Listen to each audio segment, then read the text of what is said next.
बालिके, ये washing machine क्या होता है? माते, ई आधुनिक युग के कपड़ा धोए वाला मशीन ह।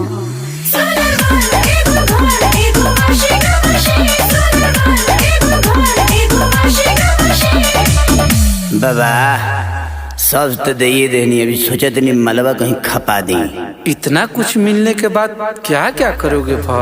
सुनी बाबा, लेबे जात बानी हम तो महल करिया बाबा, चढ़े खातिर किनबे अबकी फॉर्च्यून रगड़िया बाबा, देनी लौटाई हम दुखवा के दी।